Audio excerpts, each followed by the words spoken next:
or use 0.7 ml on the face, the patient will definitely come back to you after 1 week time and say it doesn't seem good. So if you've already used 1 ml, then you will have to pull out another syringe, okay? That will be coming out of your pocket. So always use average. Never too much, never too little, but always take an average of the two. If something goes wrong, be accessible. Now I travel a lot and I do a lot of cases while I'm traveling. I would not lie to you. Recently, I did a liquid rhinoplasty. Okay? And when I do a liquid rhinoplasty, I also augment the septum. Now I use a blunt cannula for it. And the lady was in Hyderabad. She was a staff member of the center that I had gone to. And she had a classical, northeastern nose, non-existent bridge. There was no bridge. So we augmented the bridge with a hard filler. Now what happens is when you inject into the septum from the point, there is a lot of pressure. So we have to understand two things. One is the viscosity of the product, and the second is the force with which you are injecting it. Sometimes, even though you are not around an artery or you are not obliterating an artery, you are creating a volume into that artery which will get compressed. There will be pressure necrosis. Okay? So a similar thing happened, though it was not necrosis, it was not obliteration. We injected into the septum, there was a bleed. The bleed, where would this bleed go? If you have injected something in the septum, where do you think the gravity will take the blood to? Downwards? And what is downwards? Lip. Right? And if I were to show you a classical picture of lip necrosis and the picture that the patient sent me, you would be 100% convinced that it is a lip necrosis, it's an obliteration. But because I had not injected directly in the lip and I had injected into the nose, I was 100% sure that this cannot be any kind of, it can just be some ecchymosis. And because lip is a free organ, when there is, when you inject with a cannula, there is a bleed, and the bleed goes to the least resistant area, that is the lip. And that is why there was ecchymosis on the lip. Anyways, the idea is to be accessible. So I had flown back to Lucknow by then.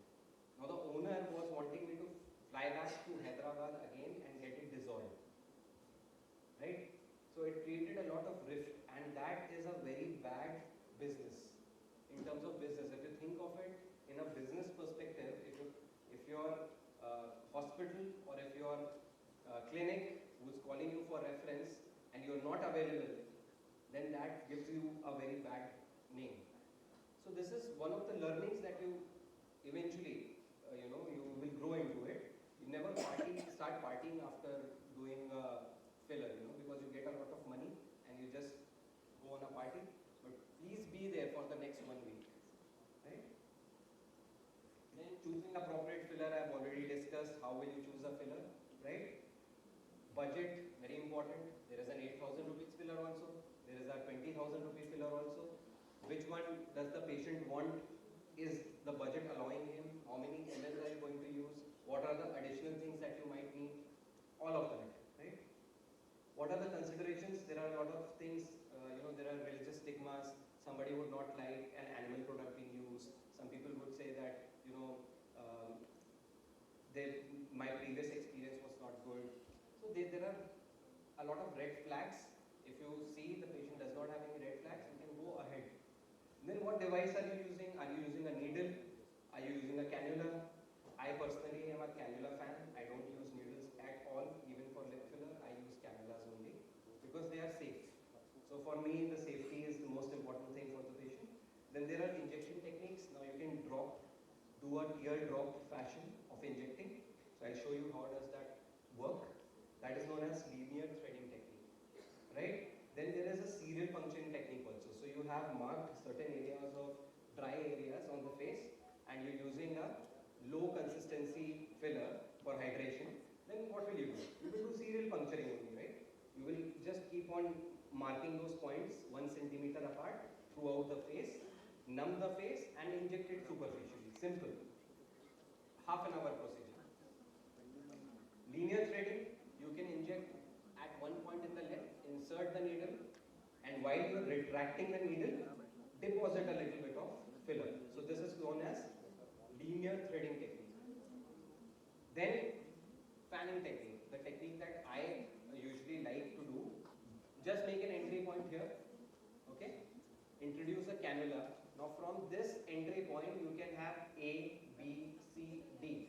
N number of areas that you can access from the same entry point, right? Like you see, this is one entry point. You can go to various directions to the single entry point only, okay? So this is known as fanning technique. Now, if you want to combine these two techniques, right, then you can do a cross-hatching technique. So inject in one direction, then inject in the other direction. So you will have a cross-hatching of hyaluronic acid. This will in turn increase the amount of collagen production later on. Okay.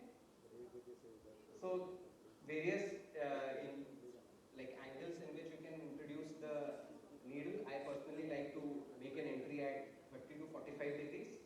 Okay. See, all of this is very, very academic. It is more dependent on how painlessly you can give the deliver the product. Okay. Now, visibility of the needle. Another thing, if you're very superficial and if you can see the gray outline of the needle, understand that you're too superficial. Now, if you inject the filler into that superficial zone, then it will create an effect known as Tyndall effect. T-Y-N-D-A-N-N, Tyndall effect. Why? Because it's a white crystal, and if you see the prism, if you pass on the light, it will be transferring into different realms of light. The same way it will happen when the patient is outdoors and the light falls directly on the superficial part. It will give a bluish hue, which is very unsightly. Okay, so that is something that you need to avoid. So these are certain cases that can be corrected with fillers. You can see the prominent nasolabial fold. After correction with fillers, this is what you can achieve with fillers, right? These are nasolabial folds. These are malleolate lines that we were talking about. Both can be corrected with superficial injections and augmenting at the chin. Similar to this, we can have a combination of botulinum toxin. We have done both toxin and filler in such a case, right? Same for the lips. We can do various techniques for the lips as well. Over a period of time, the lips start losing volume. But most commonly what happens is, this is the most commonly asked for service in the terms of patient's perspective. But there are certain problems that we have to understand. A lot of times there is vascular occlusion, like we were discussing. Second is there is migration. Okay, you see the filler has migrated to the lateral side. Now, if the patient is doing sternal exercises, patient is being very intimate with his spouse, this can happen. So you have to ask the patient to stay away from the spouse for some time. Okay, let the filler settle down. Otherwise, this will happen. Then how will you correct it? You will just inject hyaluronidase into it. Hyaluronidase injection you can get over the counter. There will be a powder. Inject 1 ml of saline into it. That will give you 1500 international units of hyaluronidase. Okay. If you want to dissolve, say, a point where you don't want the filler to stay, you inject around 300 units. Again, you can calibrate it with the syringe. That would be around 20 units in an insulin syringe. Okay.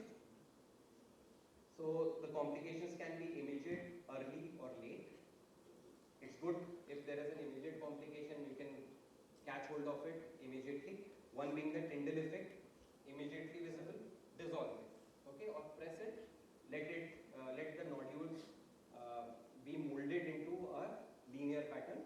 You can mold that off. Fine. Immediate hypersensitivity is very rare, but it might happen. That happened earlier with the collagen, but not with hyaluronic acid. But then there will be vascular compromise. If you see blanching, right, something like this, it lead to things like this, okay, later. But this is necrosis, much later, okay. There are signs, there are signs of it which we'll talk about very soon. Then there is early onset complications, like the third day of the visit, right? There might be nodules. You injected filler, I told you there is a good cohesivity property in the filler. What will it do? It will try to attain a spherical form. You have used which technique? Linear threading technique. From a thread, the property of the filler was to become cohesive and convert into a sphere. So it is forming a nodule now. So what do you tell your patient? You just ask your patient, just mold it with your hand. Okay? Then if you find a nodule, just mold it. In the first 3 to 5 days, you can mold it. After the 5th day, when it has settled, you can't do much about the shape of the filler. Okay? Then, of course, if there is a history of herpes, okay, you have to take that history from the start only. Okay? If there is a history of herpes, it might reactivate. Like with any injection, any traumatic procedure that you're doing, it will lead to reactivation of herpes. And what will the patient say? After giving hyaluronic acid filler, I got herpes from you. So you have to note that. Note that down from the start. Okay? Atypical infections, of course, if you're not putting proper sterilization protocol, any kind of infection is on you, not on the patient. Then other things, the same nodule, if you're not treating that, it might become a granuloma. A granuloma again will have a central necrosis, there will be pus formation, pain, all that kind of things can happen. There can be migration, like I showed you in that case. Okay? So this is important. The signs of impending necrosis, the necrosis that has yet not occurred, but will turn into necrosis if you don't look at these points. First, blanching, right? Blue-gray mottling. So there will be something like, like you say, there is a bruise. You will see that bruise. Now these are both confusing. Because, you are injecting filler which has lignocaine in it. Okay? It is lignocaine infused hyaluronic acid basically. So it is normal to have bruises. But blanching is rare. Okay? Blanching usually happens because of adrenaline. There is no adrenaline in this particular combination. Okay? So look for blanching. If there is a persistent pain, do not ignore the pain under the pretext that, oh, this is a filler, you will get some pain. No. Observe the patient. Then what do you use? You do massaging. Once you massage, there will be vasodilation. Automatically it will get resolved. Then warm compresses, of course you can give aspirin and heparin, that comes much later. And whenever there is a granuloma formation or a nodule formation, do not forget to give them antibiotics. Okay? Because remember, this is a sugar molecule. You have impregnated that into a dark cavity. Does it sound like a culture medium for bacteria? Yes? So you have to be very sure that you are not getting infected, because if it gets infected, the situation is pretty bad. So there are various stages where you do certain procedure. Imagine a patient who came in for cheek augmentation is now undergoing an incision in drainage. Okay? So you don't ever want to get into this situation. How can you avoid this? Please use a class B autoclave at your clinics. Okay? Not that top loading one. Use a autoclave, use an autoclave which has vacuumization cycle. Okay? Why vacuumization cycle? Because then it sucks down the steam through the hollow instruments. Okay? Anyway. Then complications, most important, informed consent. You should have photographic and videographic consent of the patient. All of the other we have already discussed in detail. Okay? Then how do you make hyaluronidase? This is something that if you want to take a picture of it, you can take it. How you make it? Basically, there is a powder, you add 1 ml of saline, you create 1500 international units of hyaluronidase. Okay? You inject it in 0.05 ml, like these are 20 units in an insulin syringe. Inject it dropwise into the area that you want to dissolve. almost 90% in my cases, it dissolves immediately. It doesn't stay. And if it doesn't go, if it has become a little fibrosed over a period of time, then it will probably take some more time, 1 to 2 weeks. Immediately after injecting hyaluronidase, there is massive swelling, so you should tell your patients that there will be swelling. And it is imperative to always do a patch test, even when you're doing toxin, even when you're doing fillers hyaluronic acid or PRP, even PRP. Why I'm telling you it's a blood-derived product, but the anticoagulant that is being used, sometimes it reacts, and patients get fevers after all, or chills. So all of this we will discuss in the practice session that is now going to begin. Okay, so I am going to give you an insight of both toxin. So let me take you back to botulinum toxin. What is a botulinum toxin? It is a neuromodulator. And imagine if you were to talk to your, say, your spouse and say that I want to inject toxin on your face. How would it sound? Okay? So there is something known as euphemism, okay? Saying bad things in a good way. So you to call it a neuromodulator, it sounds fancy, you know. Patients will also think this is something new. You tell them that this is a type A botulinum toxin and don't call it Botox. Okay? In this manner, you can actually, in many senses, it will become much better for the patient and for you as well. Okay? So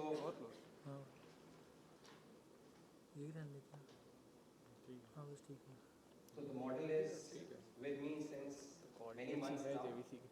This is a lifelike model. If you get a chance to touch it, you will feel that it feels exactly like human skin. It seems very creepy at times as well. But this is how it is. This is our practice model. So before even we go in with the patient consultation, I'm going to show you the model. Right? So for this, I'm beginning with botulinum toxin, which is a, what is it? Neuro? Okay.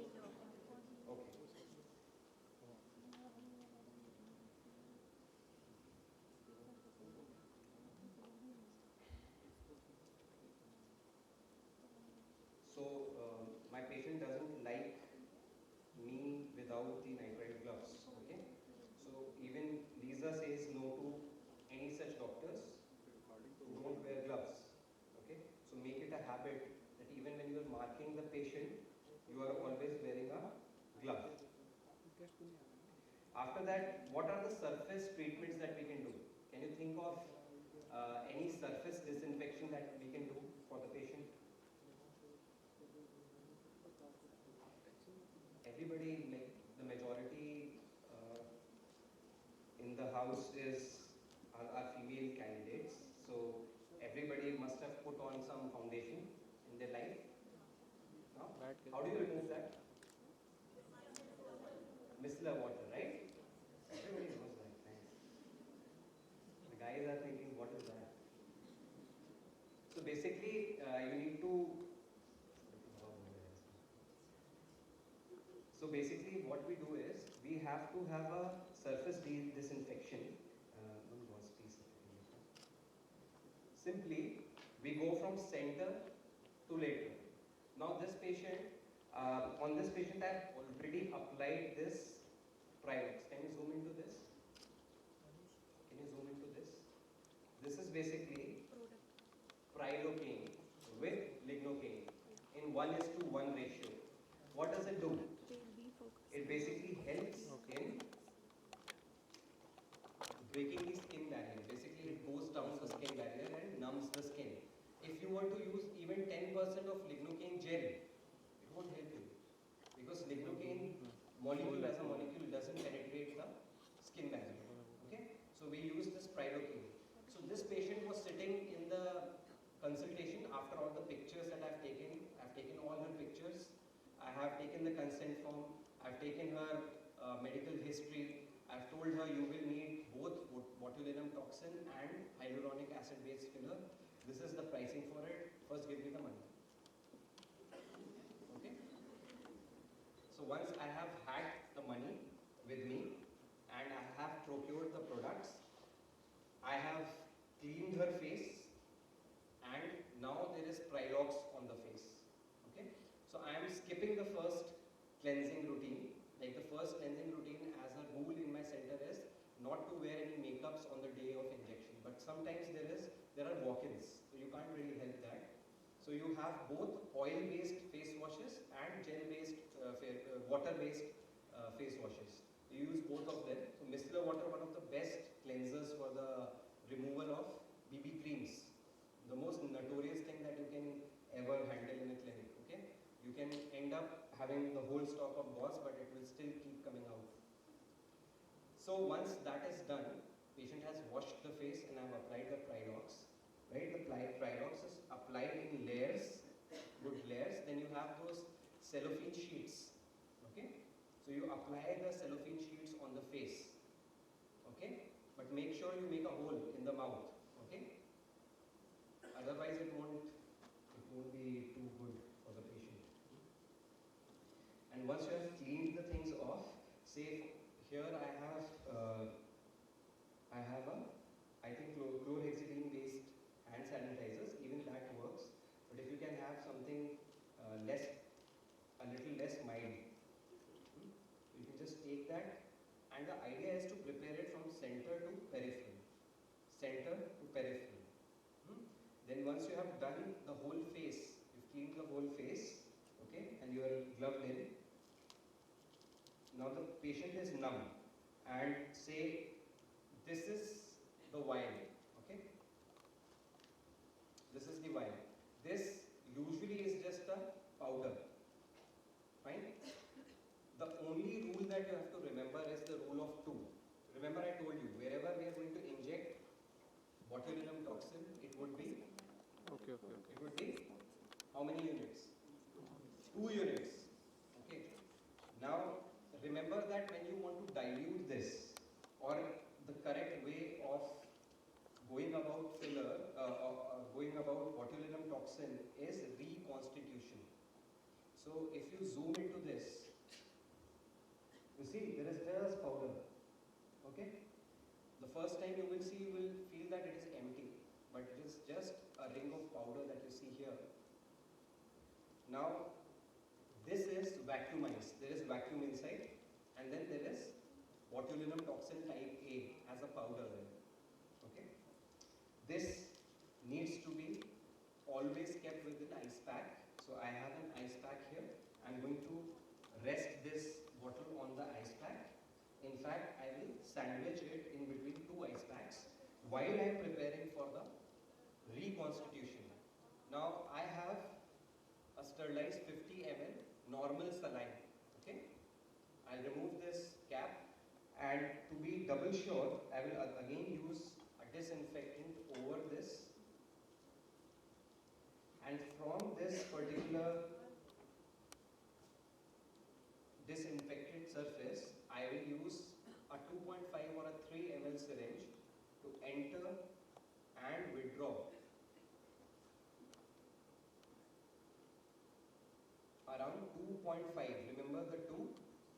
Here we will take 2.5 ml of normal saline.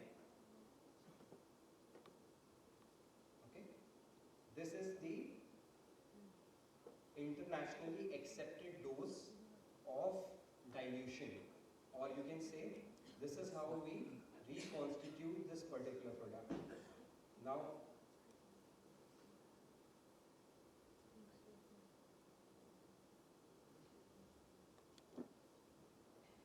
so once you have around 2.5 ml of this particular liquid, you will take this vial of botulinum toxin powder, disinfect the rubber tubing, cap, and insert it into the center.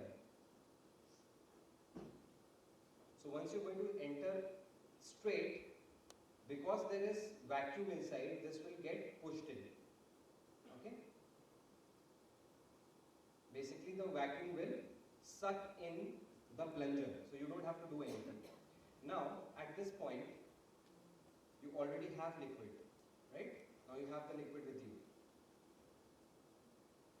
Now the idea is, if you do not record this, if you don't have a video of this, you cannot go back to the manufacturer and say that this was a defaulting product. Okay? So if it is not vacuumized, that means it has not been sterilized properly. It might create some anaphylaxis in the patient. So always, this is again a protocol in my center, I always record this step. Okay? And I do it in front of the patient, so that the patient also knows that this has been reconstituted in a fresh manner. Okay? So once this is done,